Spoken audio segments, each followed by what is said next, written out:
தற்போது கிடைத்திருக்கும் முக்கிய செய்தி, தமிழ்நாட்டை சேர்ந்த 26 காவல் அதிகாரிகளுக்கு IPS அந்தஸ்து வழங்கப்பட்டிருக்கிறது. இது குறித்த கூடுதல் விவரங்களோடு இணைகிறார் நமது செய்தியாளர் கோகுல். கோகுல், விவரங்களை பதிவு பண்ணலாம்.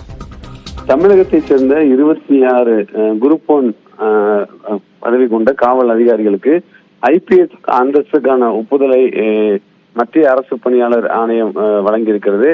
இன்றைய தினம் டெல்லியில் நடைபெற்ற இந்த கூட்டத்தில் தமிழக உள்துறை செயலரும் தமிழக DGPயும் கலந்து கொண்டார்கள். ஏறக்குறைய 2018ஆம் ஆண்டுக்கு பிறகு நடைபெற்ற இந்த கூட்டத்தில் 26 குரூப் 1 காவல் அதிகாரிகளுக்கு IPS அந்தஸ்தானது வழங்கப்பட்டிருக்கிறது. இதில் தற்பொழுது SP-களாக பணிபுரியக்கூடிய இந்த காவல் அதிகாரிகளுக்கு IPS அந்தஸ்தை மத்திய அரசு பணியாளர் தேர்வாணையம் வழங்கியிருக்கிறது. இந்த அடிப்படையில் நம் அரசாணையானது இன்னும் சில நாட்களில் வெளியாவதற்கான வாய்ப்பு இருப்பதாக காவல்துறை அதிகாரிகள் தரப்பில் தெரிவிக்கப்பட்டிருக்கு.